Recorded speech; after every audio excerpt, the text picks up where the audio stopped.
সালটা এখন ১৯৪২। আগস্ট আন্দোলন হচ্ছে। আন্দোলনে আমিনপুর গ্রামের প্রধান সমাদদার তার ২ ছেলে শ্রীপতি এবং ভ্রপতিকে হারিয়েছে। কুঞ্জর সাথে বিভিন্ন বিষয়ে কথা বলতে বসে প্রধান মাঝে মাঝে তার ২ সন্তানের নাম ধরে সুখ করছে এবং বলছে, "আমি প্রাণ দেব রে কুঞ্জ, আমি প্রাণ দেব।" আশেপাশে এখনো আন্দোলনের ২ পক্ষের মধ্যে মারামারি চলছে। আশেপাশে থেকে মারামারির শব্দ ভেসে আসছে। শব্দ শুনে পরিবারের মহিলারা আতঙ্কিত হচ্ছে। এরই মাঝে কুঞ্জ এবং প্রধানের কথা হচ্ছে। তারা এখন বনের মধ্যে বউ-বাচ্চা নিয়ে লুকিয়ে আছে। বিষয়টা কুঞ্জর ভালো লাগছে না, কিন্তু কিছুই করার নেই তাদের। প্রধান প্রায় পাগল হয়ে গেছে। ২ ছেলের নাম ধরে ঘন ঘন শোক করছে এবং বলছে, "আমার অন্তর জ্বলে গেছে রে কুঞ্জ, আমার অন্তর জ্বলে গেছে।" তাদের এমন কথাবার্তার মাঝেই যুধিষ্ঠির আসে তাদের কাছে। যুধিষ্ঠির আগস্ট আন্দোলনের একজন নেতা। সে কয়েকটি কথা বলতে এসেছে এখানে। এর আগেও কাবুলিওয়ালার ছদ্মবেশে একবার এসে দেখা করে গেছে তাদের সাথে। কুঞ্জ প্রধানের সাথে যুধিষ্ঠির পূর্ব থেকেই পরিচিত। যুধিষ্ঠির আন্দোলন সম্পর্কে কুঞ্জকে বিভিন্ন কথা বলে। তাদের এই আন্দোলনে সামনে আসা যে কোনো বাধাকেই তাদের অতিক্রম করতে হবে। এতে তাদের পরিণাম ভয়াবহ হবে। তাদের প্রতিটি পদক্ষেপ রক্তরেখায় রঞ্চিত হবে। তাহলেই তারা বিজয়ী হবে। এরকমভাবে আন্দোলন নিয়ে বিভিন্ন কথাবার্তা বলে যুধিষ্ঠির চলে যায়। কিছুক্ষণ পর কুঞ্জের জেঠিমা পঞ্চাননী কয়েকজন লোক নিয়ে যুদ্ধক্ষেত্রে যায়। কিন্তু লোকগুলো পেরে ওঠে না। কেউ মারা যায়, কেউ মৃত্যুর ভয়ে পালিয়ে যায়। পঞ্চাননী বাঁশের একটি বাড়ি খেয়ে মাটিতে লুটিয়ে পড়ে। তার কপাল ফেটে রক্ত বের হতে থাকে। ধীরে ধীরে পঞ্চাননীর কণ্ঠ নির্বাক হয়ে আসে। তখনও সে শুয়ে শুয়ে সকলকে এগিয়ে যেতে নির্দেশ করে। কিছুক্ষণ পর পঞ্চাননী মারা যায়। আগস্ট আন্দোলনের ১ বছর পার হয়ে গেছে। সময়টা এখন ১৯৪৩ সাল। বাংলার বুকে নেমে এসেছে ভয়াবহ দুর্ভিক্ষ। দুর্ভিক্ষে আমিনপুর মানুষদের অবস্থা খুবই খারাপ হয়ে গেছে। ১ বছর আগেও যে ছিল এই আমিনপুর গ্রামের প্রধান, যে ছিল আগস্ট আন্দোলনের একজন সংগ্রামী প্রতিবাদী কণ্ঠস্বর, যে ছিল বিপ্লবী, যাকে সকলেই মান্য করত, সম্মান করত, সেই প্রধানের অবস্থাও এখন শোচনীয়। অভাবে পড়ে কিছুদিন পূর্বে এই গ্রামের বর্তমান ধনী জুত্তার হারুদ্দারের কাছে অল্প মূল্যে কিছু জমি বিক্রি করেছে। সেই টাকাও এখন নেই, সব ফুরিয়ে গেছে। এখন তাদের ঘরে খাবার নেই, সকলেই ক্ষুধায় কাতর, ক্ষুধায় সকলেই বিভিন্ন দিক থেকে অসুস্থ হয়ে পড়েছে। তার উপর প্রধানের আছে সেই আগস্ট আন্দোলনে ২ পুত্র হারানোর শোক। প্রধানের শূন্যছাড়া গৃহস্থলী। একটি দোচালা ঘরের বারান্দার উপর প্রধান, কুঞ্জ, নিরঞ্জন, মাখন বসে আছে। ঘর থেকে রাধিকা কিছু ধান বের করে এনে কুঞ্জের সামনে রাখে। এই ধানগুলোই তাদের এখন শেষ সম্বল। ঘরে আর এমন কিছুই নেই যা বিক্রি করে তারা কিছু চাল কিনে এনে খেয়ে বাঁচতে পারে। এমন অভাব-অনটন নিয়ে তাদের মধ্যে বিভিন্ন কথাবার্তা হতে থাকে।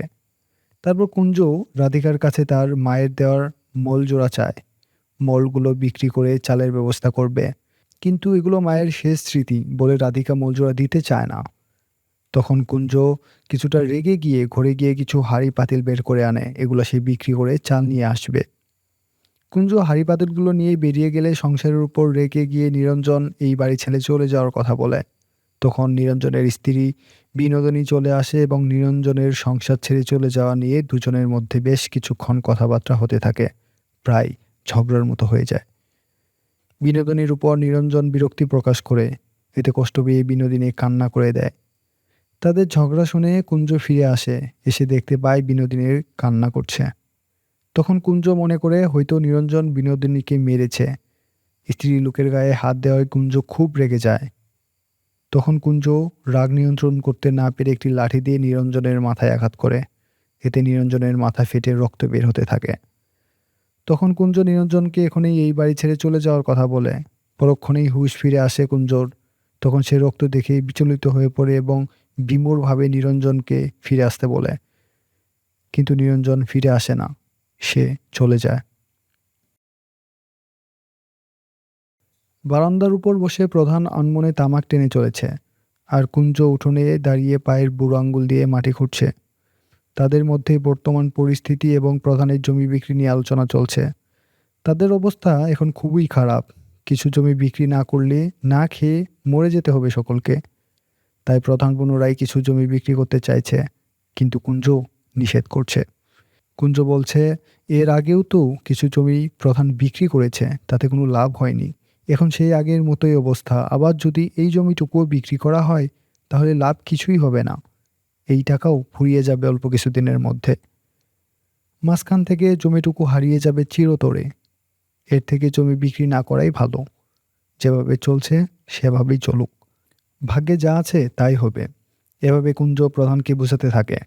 কিছুক্ষণ পর সেখানে প্রধানের প্রতিবেশী দয়াল আসে। দয়ালের সাথেও তাদের জমি বিক্রি নিয়ে কথা হয়। দয়াল কুঞ্জর মতকেই সমর্থন করে। সে বলে, জমি তো সেও বিক্রি করেছিল, কিন্তু এখন কিছুই নেই তাদের। জমি বিক্রি করে সে অনেক বড় ভুল করেছে। এতগুলো জমি বিক্রি করে কি হলো তাদের? এখন তো তারা না খেয়ে কষ্ট করছে। দয়ালের স্ত্রী অসুস্থ হয়ে গেছে না খেতে পেয়ে। এক মুঠো চালের জন্য দয়াল আজ মানুষের বাড়ি বাড়ি ঘুরছে। তখন দয়াল কুঞ্জর কাছে এক মুঠো চাল চায়। তার স্ত্রী রাঙ্গার মায়ের কষ্ট সে আর সহ্য করতে পারছে না।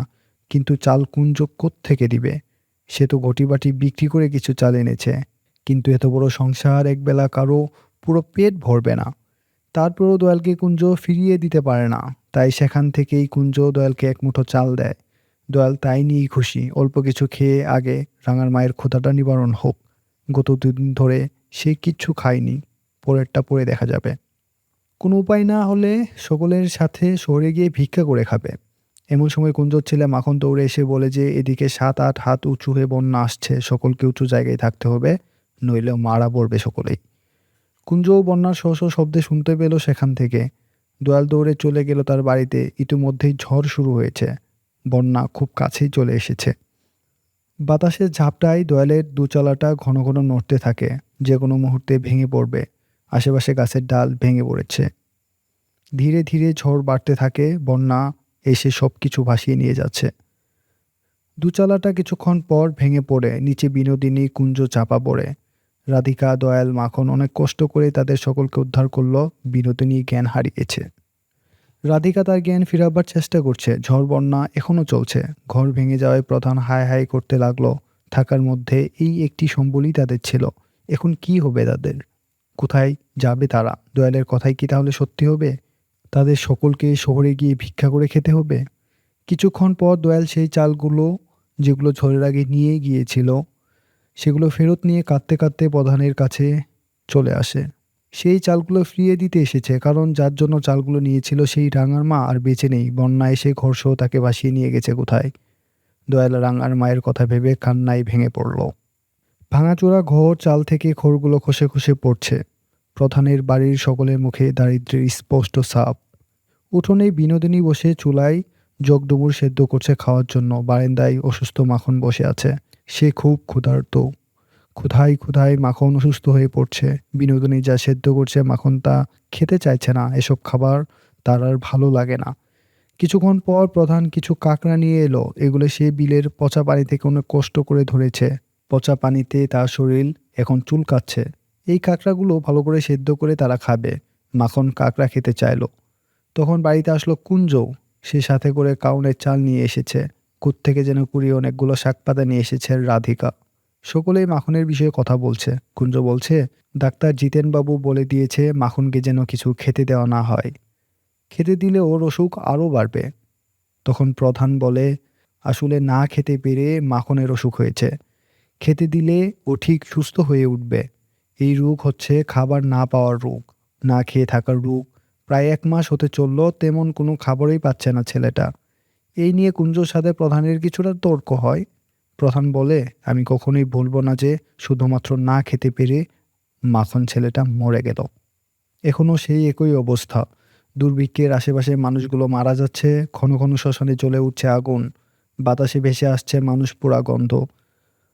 মাখনের অসুখ আরও বেড়েছে। সে এতটাই দুর্বল হয়ে পড়েছে যে এখন আর শোয়া থেকে উঠে দাঁড়াতে পারে না। কথা বলতে কষ্ট হয়। রাধিকারও অসুখ। কুঞ্জ, প্রধান কেউ বাড়ি নেই। এমন সময় গ্রামে যোদ্ধার হারু দত্ত প্রধানের বাড়িতে আসে। প্রধান সেদিন তাকে আসতে বলেছিল জমি জমার বিষয়ে, সেজন্য সে এসেছে। কিন্তু প্রধান এখন বাড়ি নেই, কিছুক্ষণের মধ্যেই আসবে। রাধিকা হারু দত্তকে বসতে বলে। কিছুক্ষণ পর প্রধান বাড়িতে আসে। হারু দত্ত প্রধানের সাথে তার জমি বিক্রি বিষয়ে কথা বলতে থাকলো।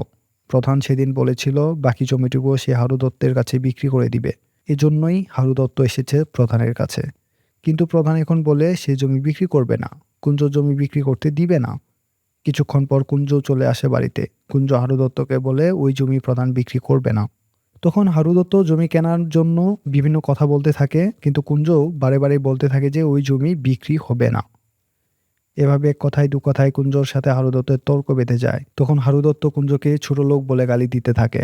কুঞ্জ এর প্রতিবাদ করলে হারু দত্ত তার লাঠিয়াল বাহিনী এনে কুঞ্জকে খুব পেটায়। লাঠিয়ালরা প্রধানকেও মারধর করে। অপমানে কুঞ্জ শিশুর মতো কাঁদতে থাকে। এই অবস্থা দেখে মাখন তার সর্বশক্তি দিয়ে শোয়া থেকে উঠে দাঁড়াবার চেষ্টা করে। একটু দাঁড়াতেই মাথা ঘুরে মাখন মাটিতে পড়ে যায়। তখন রাধিকা বিনোদিনী দৌড়ে মাখনের কাছে যায়। ধীরে ধীরে মাখন নিস্তেজ হয়ে যায়। রাধিকা চিৎকার করে কাঁদতে থাকে। মাখন মারা যায়।